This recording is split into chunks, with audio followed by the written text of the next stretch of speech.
Hi, this is a review of the HTC Cruise. I've had this device now for a few weeks. Thought I'd give just an overview of the device and some opinions. The Cruise is a pretty remarkable device for its form factor. Not totally in love with the OS, but that's standard Windows Mobile gripe for me. I've used a lot of Windows Mobile in the last couple of years, so I would classify myself as fairly experienced with Windows Mobile and knowing how to get around its quirks, but still, even with Windows Mobile 6.1 that I'm running an early release of, it still has its pitfalls and shortcomings. But in any case, let's talk about the hardware first, and we can talk about the software later. HTC Cruise, pretty slim form factor, 1 megapixel camera on the front and a 3 megapixel camera on the back. Some pretty neat options built in: GPS, Wi-Fi, Bluetooth, 3G data in the US. So pretty capable device here in Chicago on AT&T network. Phone quality wise, HTC quality, I would say it's between average and a little above average. Definitely nowhere near Nokia, but that's a standard opinion of most Windows Mobile devices. Phone quality is, typical. I wouldn't say stellar. Speakerphone is pretty decent, and earphone piece is pretty good.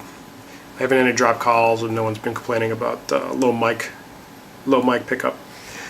Pretty cool device from a hardware and form factor size.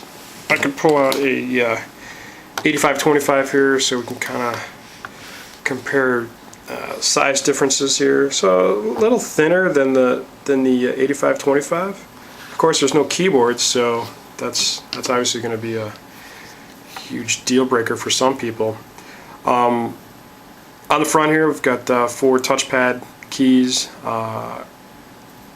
call and shortcut to IE, and shortcut to your navigator program. For this device, it comes with TomTom, so this would pressing this button would launch TomTom 6 right now.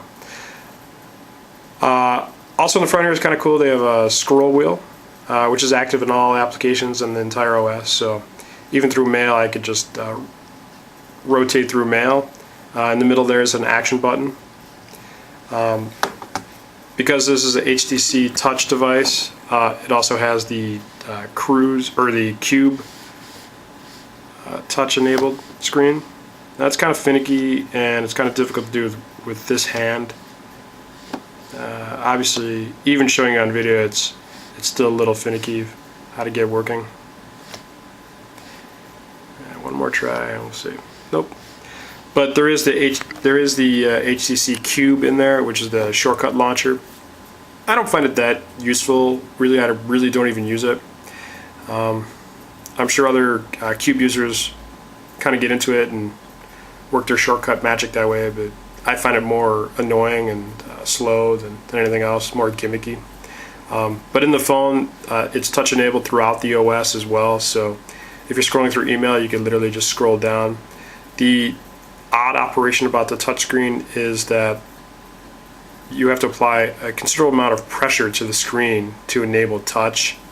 A lot more than, let's say, an iPhone. I've had a few of the iPhones in the past couple of months, and definitely, that touch is a lot more nimble, and you just kind of feather it along. This device, you literally have to press down and literally drag or flick like that. So a little more kind of proceeded touch than just a regular flick, and more natural. So HTC is kind of learning. Hopefully in their next devices they'll maybe kind of streamline that, maybe work their magic to make it a little smoother. Overall, the device I like. There are a couple gripes. One, very reflective front face. Beyond the screen color is great. Outside it's a little washed out in the sun, but I mean, you could even see in the video how reflective it is off. The bad thing I don't like is this mirrored finish around the screen. Obviously you can see the camera, and it's a little distracting when you're working on screen. If I'm on a call, if I'm on a speakerphone call, it's kind of odd seeing yourself talking on the phone, but you just kind of get used to it.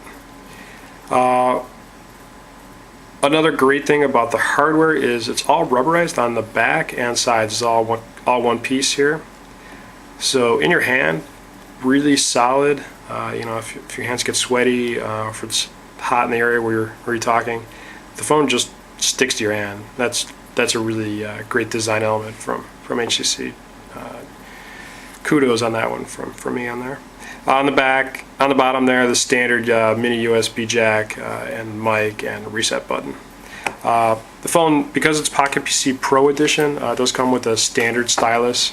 It's an all metal stylus, so that's great. It's better than the Wizards with the collapsible stylus, or even the HTC X7500 with a plastic stylus. Can't believe they actually even did that.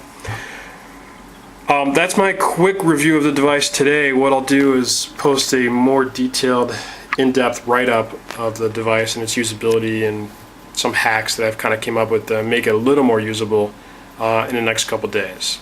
Thanks, and come by and check it out later.